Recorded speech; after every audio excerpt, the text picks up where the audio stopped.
विपक्ष जो है आरोप लगा रहा है जो अंदर सदन में बैठते हैं सदस्य, अगर उनका भी जांच हो तो वो भी शराब पी करा। अरे विपक्ष के लोग क्या कहते हैं नहीं कहते हैं। विपक्ष के नेता आए थे सदन में, तेजस्वी यादव जी बोल नहीं पा रहे थे, लड़खड़ा रहा था उनका। तो क्या आप अनुमान लगाइए विपक्ष के लोग इस तरह के बेबुनियाद बातें करें। हम तो अपनी ही सरकार से मांग किए, इसीलिए मांग किए ना कि उसकी समीक्षा होनी चाहिए। शराबबंदी तो है नहीं, केवल कागज पर बंद है। एकदम समीक्षा होनी चाहिए।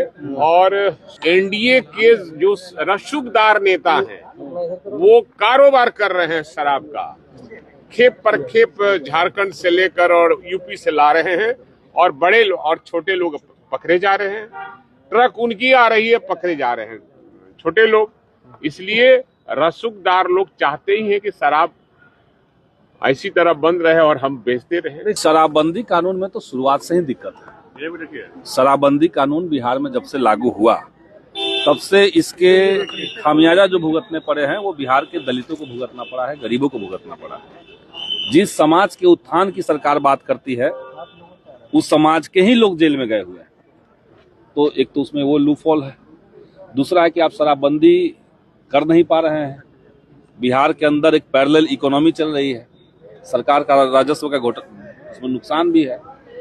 और उसके साथ साथ सामाजिक रूप से हम देख रहे हैं कि शराबबंदी के चलते कई तरह की दूसरी जो नशा का सामान है उन सामानों का खूब बढ़ोतरी हो चुका है समाज में, नौजवानों के बीच में, छोटे बच्चों के बीच में। तो उस पर निश्चित तौर से पुनर्मूल्यांकन होना चाहिए। वो एक फेल कानून है और हम मानते हैं कि उस पर पुनर्विचार। शराबबंदी के कारण जेलों में बहुत सारे बंदी हैं, क्या उनको भी छोड़ने की कोई आप लोग मांग? नहीं, बहुत लंबे समय से कोई जेल में बंद शायद इसमें नहीं होगा। जो शराब का सप्लाई करने वाला होगा वही होगा। मैंने ही कल सदन में प्रश्न उठाया था, चर्चा के दरमियान आदरणीय मुख्यमंत्री जी भी वहां मौजूद थे। मैंने आदरणीय मुख्यमंत्री जी के नेतृत्व में बिहार में कितने काम हुए हैं सारे कामों का जिक्र किया।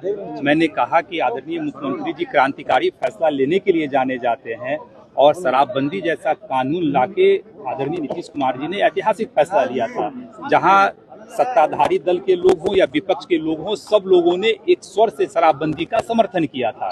तो आदरणीय मुख्यमंत्री जी इस तरह का क्रांतिकारी फैसला लेते हैं, लेकिन मैं सदन के माध्यम से मैंने अपनी मुख्यमंत्री जी से विनम्रता पूर्वक और पूरे आत्मविश्वास के साथ मैंने मुख्यमंत्री जी से आग्रह किया कि अब समय आ गया है कि शराबबंदी की विस्तृत समीक्षा होनी चाहिए। और आदरणीय मुख्यमंत्री जी समय समय पर जितनी भी कानून बनते हैं उसकी समीक्षा करते भी हैं। आखिर 10 साल से ज्यादा लंबा वक्त हो गया शराबबंदी का, तो शराबबंदी का क्या फायदा हमको हुआ, क्या नुकसान हुआ, इसकी विस्तृत समीक्षा की बात मैंने सदन के माध्यम से आदरणीय मुख्यमंत्री जी से आग्रह किया। मुझे पूरा विश्वास है अपने सरकार पे, आदरणीय मुख्यमंत्री जी पे, विकास पुरुष पे, कि निश्चित रूप से समय रहते उसकी समीक्षा भी करेगी।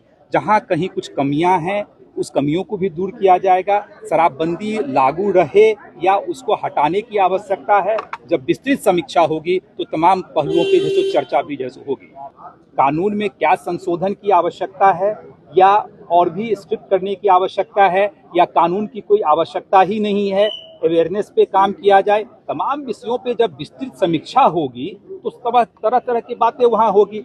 विपक्ष का काम है यानी विपक्ष की बातें करना, नकारात्मक राजनीति करना। कानून में कुछ संशोधन भी हो सकता है। देखिए अभी तो विस्तृत समीक्षा होगी। कानून में तो संशोधन कई बार हुआ है। आज पहले का कानून कुछ और था, अब कानून में जैसे काफी लीनियंट अप्रोच अपनाया गया है, तो समय समय पे कानून की समीक्षा होती रही है।